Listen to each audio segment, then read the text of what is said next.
You are listening and watching to a very special podcast. Want to see Benjamin's point of view? Find out. Here we go. Enjoy.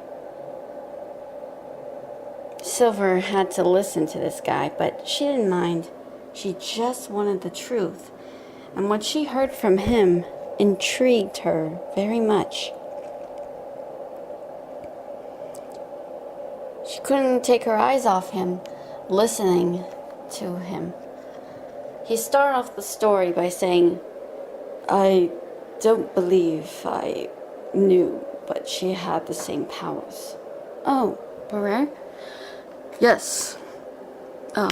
My dear girl, I believe I have a fear towards her. I believe her sanity has rised up. Well, I guess ever since she found out where her powers originated, that really pushed her almost down the edge, right down the rabbit hole," Sylver remarked. "Yes, but I must warn you. Do you promise me you're not going to laugh at me?" "I would never laugh. Come on, try me," Sylver said. Ben sighed at her reply and said, "Barrere Devlin reminds me of Ophelia." Sylver looked at him in disbelief. That's when she burst into giggles. I'm sorry. Are you kidding? Barrere Devlin is one of the greatest people. She's really nice and sweet. She's kind. Yeah, she has her issues, but come on. Compare her to that murderous Ophelia Fury? No offense. I mean, I do feel sorry for Ophelia, but Ophelia is murderous. No offense." "Oh, no. She takes that as a compliment. I tell her, 'Your intentions are murderous.' You know what she says to me? 'I take that as a highly compliment.'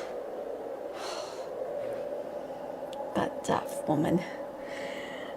But I truly respect her.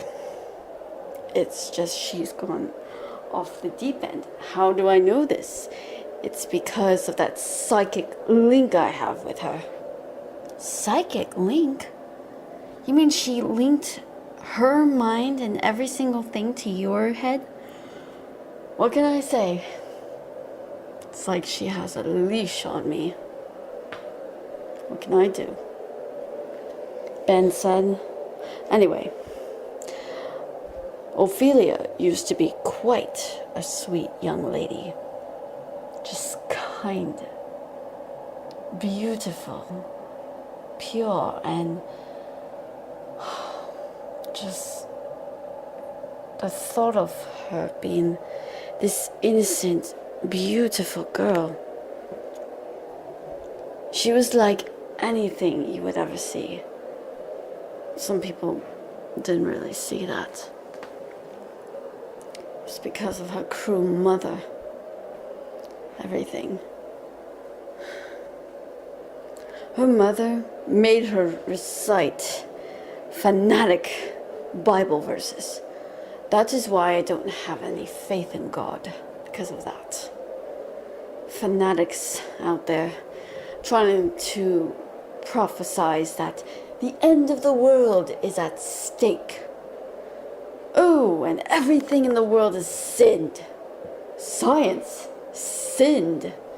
That is not how God does it.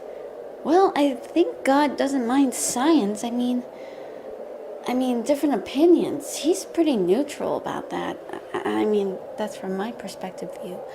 I don't think he has anything against people of scientists. Everybody's gifted. Everyone's got their own opinions." "You actually believe that?"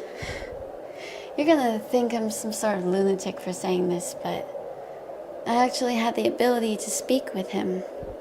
And I must say, he has nothing against humanity. Really.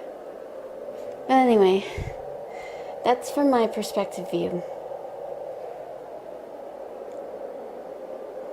Continue. Alright then, I'll have to ask you about that other part later. So, anyway, her mother was a fanatic. Crazy. Made her get on her knees. All because she had one nosebleed and everyone made fun of her because she never saw the sight of blood before. Well, what was she supposed to do? Bastards. All of them. Disgraceful amongst the human race. Savages as they were. And then she found someone that changed her life. And she went to this wonderful prom. This wonderful dance at school. And there she was humiliated. And the monsters she created from her own head that she called corruption annihilated everyone. And she seemed to enjoy it. And she told me, when she reunited with Lartis, she remembered that her mother once said that men and boys were nothing more than despicable creatures. Monstrosities, and all they care about was love, love, love. They just want to violate every girl's little lovely mound of love pudding. That's what her mother called it. Sylver began to blush at that phrase. Yeah. But anyway. So, that's what Ophelia did to her beloved Lartis. Ophelia's eyes widened. What? Yes. Violate everything. She didn't want to do it. But the crave for loneliness had made her demented, made her enraged. All of a sudden, she found herself being thrown against him, and she was thrashing about violently, and she never knew she would be conceived with children, but she was laughing and moaning. She enjoyed it.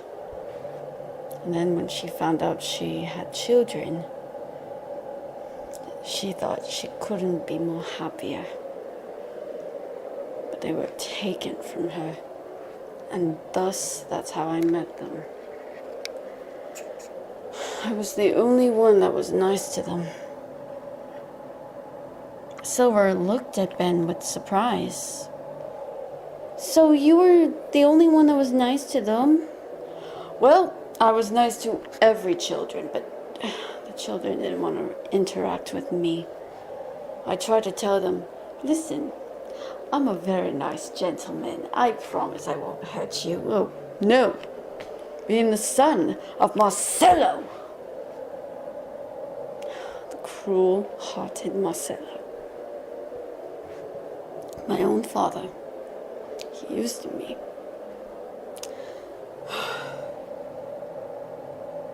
I can't believe it. But it did got better when I came across Ophelia's daughters, including the one you call or refer to as Rory Lee, but everyone knew her as Stephanie. She was my beloved Stephanie. I loved her so much, and I miss her to death. She was such an optimistic child.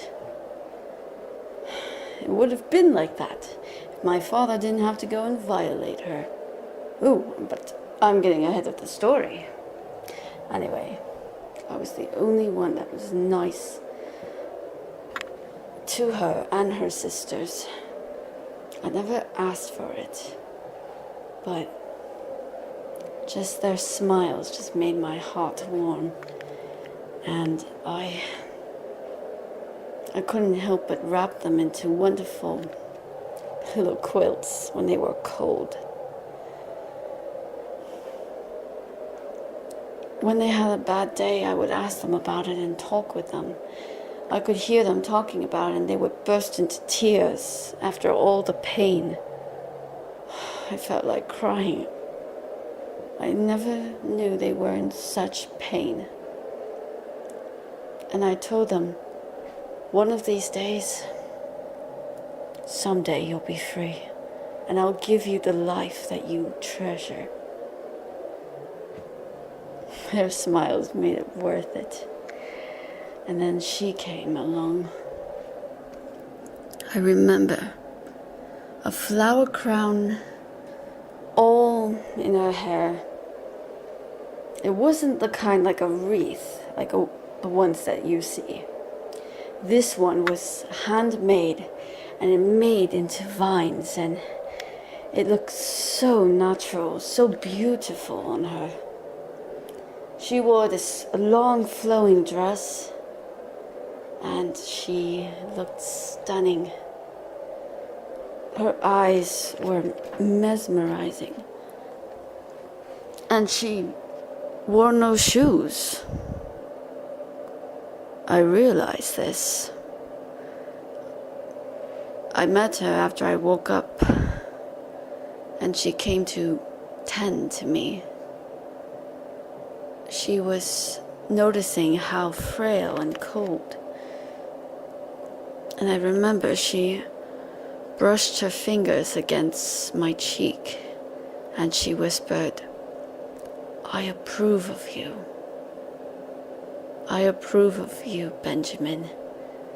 Thank you for sharing the kindness into this dark world towards my daughters. I will give you anything you ask for."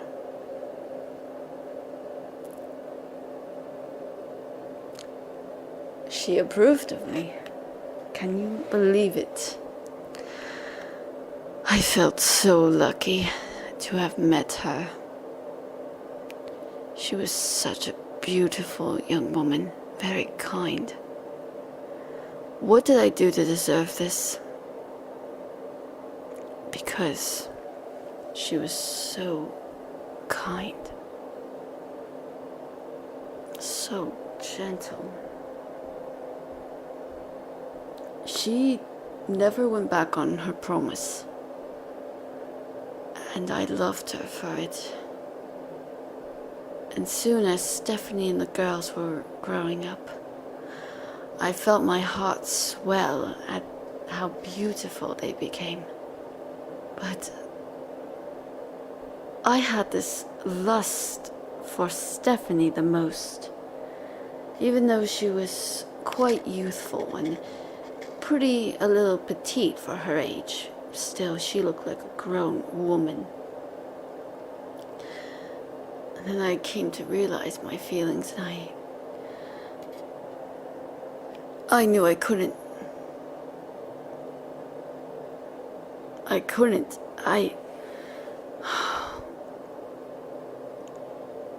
Sylver looked at him with surprise. "You mean you were going to have a relationship with her?" Overcoming my own lust and of my coming of age hormones, I couldn't bear myself to violate her innocence. And I remember one day I saw her crying, and she was bleeding, and it turns out she had been violated by my own father. And that's when it came to the turning point. The turning point that changed everything, Ben said. To be continued. Don't worry, we got more of the story coming your way. I'm Captain Donovan, and I'll see you next time. Take care.